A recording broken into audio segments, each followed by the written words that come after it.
What's up everyone and welcome back. Today I will show you how I cheesed Bayle the Dread with a bow and arrow only. I will also show you how to get the Igon summon, how to progress his questline, and how to get to the Bayle fight because, well, it's Elden Ring, so the way to get there is freaking confusing. And I'll also go through his attacks for the fight and how to properly dodge and punish them in order for you to beat him quickly and painlessly. So as I always do, I want to find the weaknesses of a boss in order to make a build around it that will make it easier for me to beat this boss. But using a bow and arrow for this fight, I hadn't thought about it until I was fighting the other dragons to get to him. And you know how it's annoying to try and fight dragons just because they're so big and you always have to run after them or hit them on the legs, but the legs do way less damage than the head. And I wanted to use Ice Spear, but the range on Ice Spear is pretty poopy as we know. So I was like, you know what? I'm just gonna use a freaking bow and arrow. And as it turns out, Bayle's only weakness that we know so far is piercing damage. And guess what does piercing damage, my friends? That is correct, arrows. Because other than that, you know, as far as poison, scarlet rot, bleed, and frostbite, he has the same resistances to all of those, and he's immune to sleep and madness. And I told myself, you know, there's no way I'm winning this, you know, I'm probably gonna die, but I want to try it out. And turns out that I beat him first try, so that was something. So the build for this is very important, alright? You need to do this exactly, or it's not exactly a cheese, right? You need Ansbach longbow. Is it Ansbach or Ansbach? I have no idea. But you need that longbow specifically because of the Ash of War. Now the Ash of War lets you fire 4 arrows at the same time. So instead of doing the damage of 1 arrow, it stacks the damage of 4 arrows. To get this, you need to either defeat or help Ansbach, whatever, and you will progress his questline in Shadowkeep. You can actually kill him while he's like looking at texts in this sort of a big library, and you can get his gear right away. And I cannot stress this enough, you need to upgrade this bow to +10. Don't come in here telling me I don't do as much damage as you do when your bow is freaking +1, right? It needs to be +10. For the talismans, you want to use the 2 bow and arrow talismans that exist, and you get them in the base game, right? One increases the effective range, and one increases the damage done. For the other talismans, you can use whatever floats your boat. Just keep in mind that the talismans that increase your damage with successive attacks do not count towards bow and arrow, unfortunately. I was using the Alexander Great Shard as well as the talisman to mitigate lightning damage. Also, depending on what type of arrows you're going to use on him, you can go with a talisman that will help you do more damage with them. I think I actually did switch out the damage talisman for the magic charm because I was using magic arrows. And yeah, the damage does stack with the Alexander Great Shard and with the bow and arrow talismans as well. Now another thing you need to keep in mind, and I always say this in every boss guide, but the level doesn't matter because the enemies scale with you in the DLC. Even if you're level 713, you can still get 2-3 shot by the bosses. The only thing that you gain from being a higher level is having a higher health pool, having more stamina, and having more FP, right? However, what's even more important than that when it comes to damage on bosses is the Shadow Tree level. So the Shadow Tree blessings, you have 2 of them. Now they don't show that much in the beginning, but once you get to 10 and above that, you will see a big increase in your damage. For this fight specifically, I was at +12 and +8. So do keep that in mind when fighting any boss really.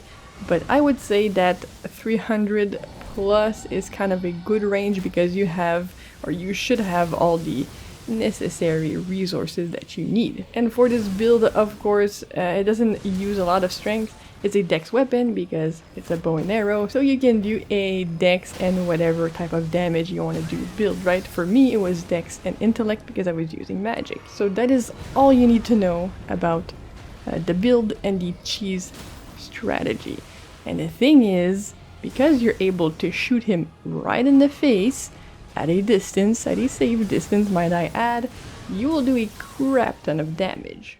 Now, how to get a summon for this fight and progress Igon's questline. You will first meet this man at the Pillar Path waypoint. You will see he'll be like screaming on the ground, and you can get there from the castle front side of Grace. Just go up the hill, literally, it's pretty easy. And he'll be on the ground. You need to talk to him, exhaust all of his dialogue, and continue on the path that he is, right? You want to continue forward. You will face an invader, which you then will have to defeat as a boss in the Dragon's Pit. And then once you're done with that, don't port back to the surface. You want to continue forward and go to the Dragon Terminus side of Grace. Now, once you get there, just go forward. There will be a big lake with a huge dragon in the middle, of course. I'm not sure if you need to defeat him for Igon's questline, but I would just kill him to be sure. After defeating this first dragon, you want to follow my path in the video, and you want to actually get engaged in the fight where the two dragons are fighting each other. Once you defeat both of them, and one of them should be like pretty dead by the time you get to it, Igon will spawn and he will scream at you saying, or he will think you're just the best thing since sliced bread because you can kill dragons, right? And he will tell you, if you need my help to defeat Bayle, just take my finger and summon me, which is a normal thing to say, but you don't really need to do anything with the finger. It just makes it so that his gold summon sign will appear at the Bayle boss fight. However, it's not outside of the boss door, it is inside. And it is like slightly to the left when you come in. In the footage, you'll see my dumbass trying to look for it, and I completely miss Bayle's awesome entrance into the boss fight because I'm just looking for the stupid summon sign. But yeah, so he tells you to scale the summit to the top, and that's what we're going to do. On your way there, however, you're going to face the ancient dragon Senesax, and that's who I tried my bull build on first. Again, I am not completely sure. If someone knows, let me know. If you need to defeat Senesax to continue Igon's questline, but like he wasn't there, he didn't do anything, didn't say anything, so I'm guessing not. But yeah, once you defeat Senesax, you want to go to the path on the left of him.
Now Bayle has the usual dragon attacks, right?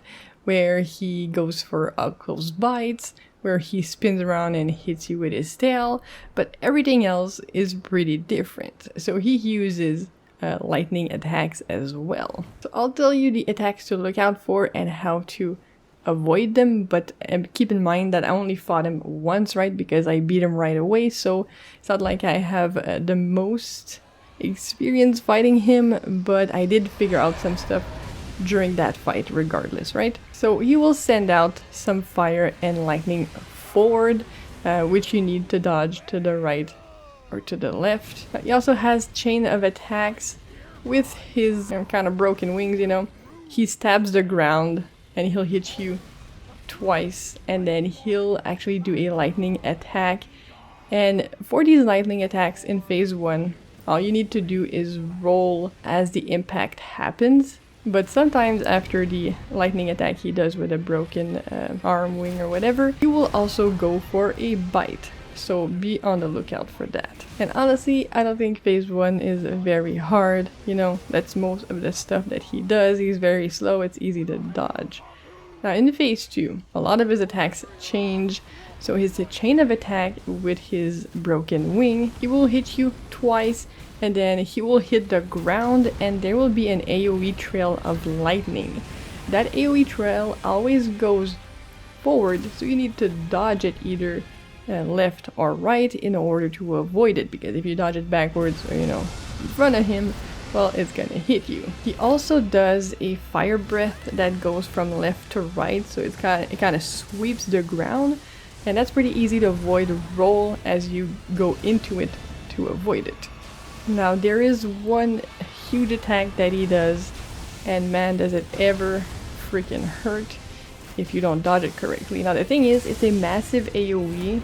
He will stab the ground and you'll see it. It's different than when he does it normally, you know, with the arc of lightning that goes forward. He will charge it up way longer, and when he stabs the ground, there will be an explosion after. But what you need to do is you can't get outside of the range of the AoE. You need to dodge as the explosion happens in order to avoid that damage, or you'll just get popped up and it freaking hurts, right? Now the other big attack that he does in his phase 2 is he goes in the air and throws out lightning and firebolts. All you need to do again is just roll in the opposite direction that they're going. So usually he sends them like they're coming to your right, but they hit on the left, so you want to actually dodge roll to the right. And right after he does that, you need to be wary because he will do a ground slide. So he'll come from the sky and just slide right in on you. And again, you need to dodge as he's sliding on the ground, as he's hitting the ground, in order to avoid the damage. Other than that, in phase 2 he also has a lightning bite attack, but it's so slow and the range isn't that great because, you know, the dragons might have a long body, but they don't have that long of a neck. So, you know, dodge it backwards or to the left. So if you intend on using my strategy with the bow and arrow, you need to prepare 2 types of arrows that fit with your build, of course, because sending out a lot of arrows at once with this Ash of War will drain them really quickly. And in the middle of the fight I had to go put another type of arrow, right? I grabbed the Ghost Flame ones really quickly. So you don't want that to happen. Make sure you prepare 2 sets of arrows. So I really hope this helped you guys. Thank you for watching my complete guide on how to defeat Bayle the Dread in Elden Ring Shadow of the Erdtree DLC. And as always, have yourselves a wonderful day, and I'll see you all very soon.